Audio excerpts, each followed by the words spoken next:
क़िससुल अंबिया हजरत आदम अलैहिस्सलाम, इबलीस का बयान। मोहतरम नाजरीन, गुज़िश्ता क़िस्त में हमने नौए आदम के पहले दुश्मन इबलीस की तफसील इसलिए आपके गोशगुजार की कि क़िस्सा आदम अलैहिस्सलाम में ये अहम और बुनियादी फरीक था। इसने आदम और हव्वा पर अपनी फाक़ियत और बुजुर्गी के ज़ोम में अल्लाह ताला का हुक्म मानने तक से इनकार कर दिया और इसके मुकाबले में हमेशा के लिए हर तरह की जिल्लत, लानत और रुसवाई गवारा कर लेने को तरजीह दी।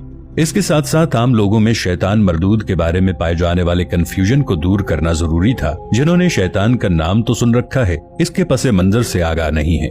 ये तफसील यकीनन आपके लिए दिलचस्प रही होगी।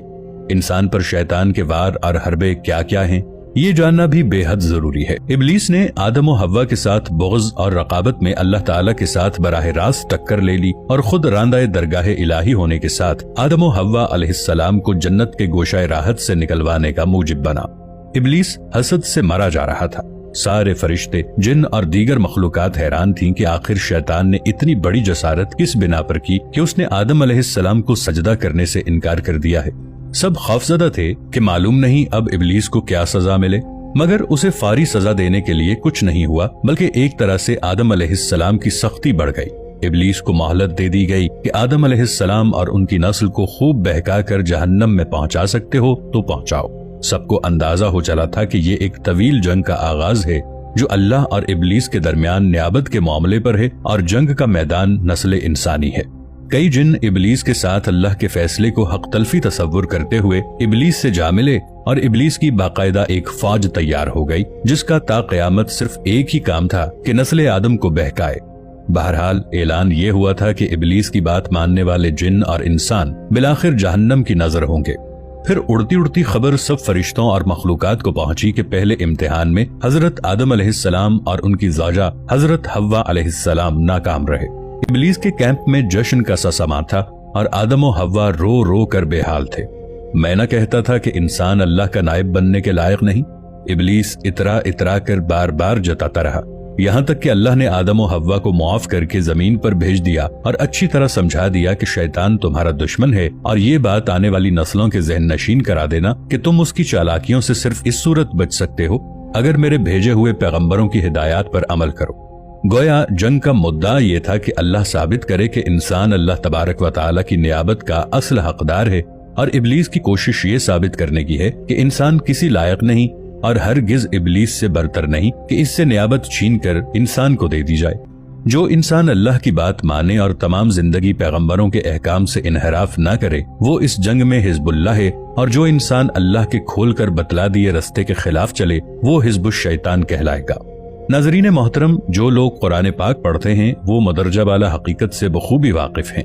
अजल से लेकर क़यामत तक दुनिया सिर्फ दो हिस्सों में तकसीम है। नंबर 1 जो अल्लाह की फौज में है और नंबर 2 जो शैतान की फौज में है।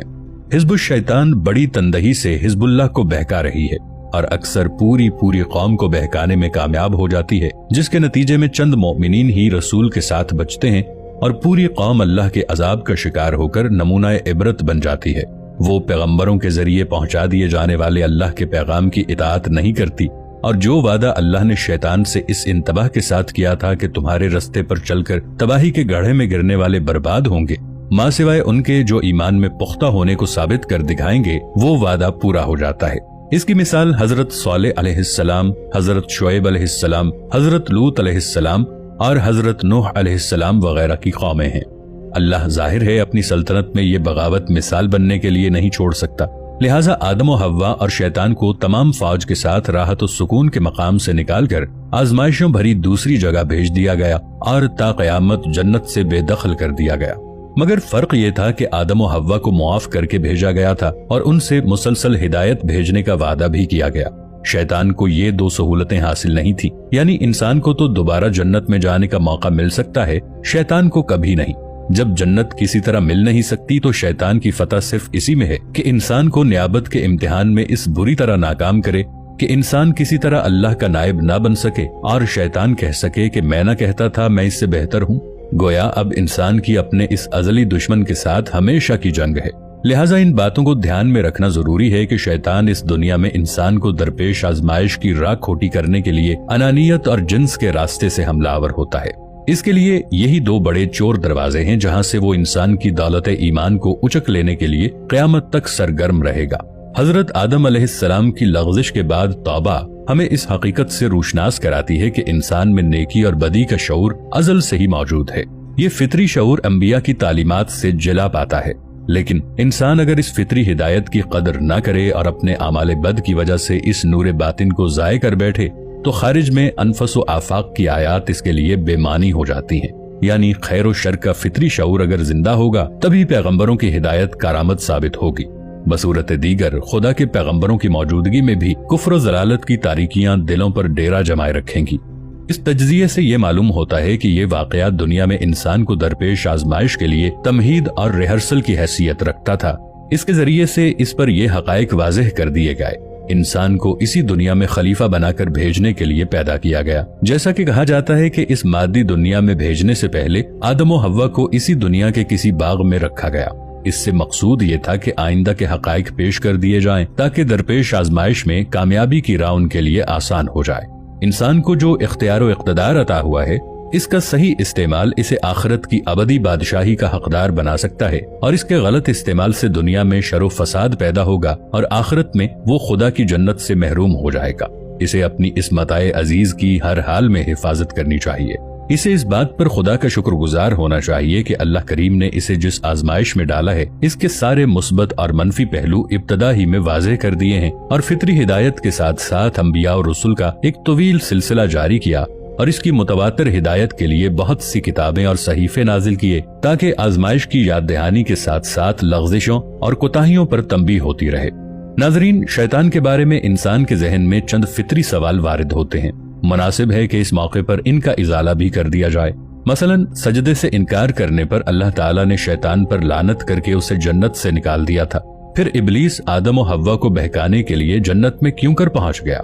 क्या हम कह सकते हैं कि शैतान की रसाई जन्नत तक भी है और रहेगी? इसका जवाब कुछ उलमा ये देते हैं कि जिस बाग में दाखिल होकर शैतान ने आदम और हव्वा को बहकाया था वो फिरदौस और अदन की जन्नत नहीं थी जिसका वादा अल्लाह ने अपने बंदों से कर रखा है और जो क़यामत के बाद उसके बंदों को दी जाएगी। आदम और हव्वा का क़याम इसी जमीन पर मौजूद बाग में था। बाग को अरबी में जन्नत ही कहा जाता है, इसलिए ये गलत फहमी होती है कि शैतान आखिरत में कायम होने वाली जन्नत में कैसे दाखिल हो गया। किसी जमीनी बाग में शैतान का दाखिल होना कोई अजीब बात नहीं। दूसरा सवाल ये सामने आता है कि शैतान ने अल्लाह ताला से क़यामत के रोज तक की मोहलत मांगी जो उसे दे दी गई। फिर शैतान के रमज़ानुल मुबारक में जकड़े जाने की हकीकत क्या है? क्या ये दी गई मोहलत की खिलाफ वर्जी नहीं है? इसका जवाब यह है कि शैतान ने अल्लाह ताला से जो मोहलत मांगी थी वो अपना मिशन जारी रखने की मोहलत थी। इससे मुराद ये नहीं है कि शैतान या उसकी ज़ुर्रियत पर किसी किस्म की पाबंदी आयद नहीं की जाएगी। कुरान करीम तो ये भी बयान करता है कि नुज़ूल कुरान के वक्त आसमानों को हर किस्म की शैतानी दरअंदाजी के लिए बंद कर दिया गया था। ये भी तो इसी नौइयत की एक पाबंदी है। इसी तरह का मामला रमजान में होता है। रमजान में शयातीन को जकड़ लिए जाने से मुराद यही है कि उनके बहकाने की सलाहियत को बहुत महदूद कर दिया जाता है। लेकिन हमें रमजानुल मुबारक के दौरान भी बहुत से लोग बदस्तूर बदअमालियों में मुब्तला दिखाई देते हैं। लिहाजा इस गलत फहमी का इजाला जरूरी है कि माह सियाम में उन्हीं लोगों पर शैतान के हरबे कारगर नहीं होते जो पूरी ईमानी कैफियत के साथ रोजे रखते और मुकम्मल परहेजगारी का अमली मुजाहिरा करते हैं।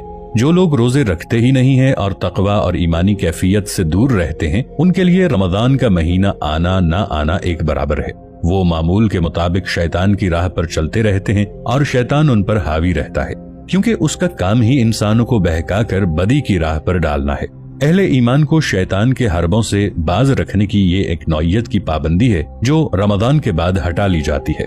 इसका मतलब यह है कि अगर इंसान रमजानुल मुबारक के दौरान मुयस्सर आने वाली रियाजत और तरबियत से अपने अखलाक व किरदार को संवारने में कामयाब रहता है तो इस बाबरकत महीने के बाद भी वो शैतानी बहकावों से महफूज रहता है।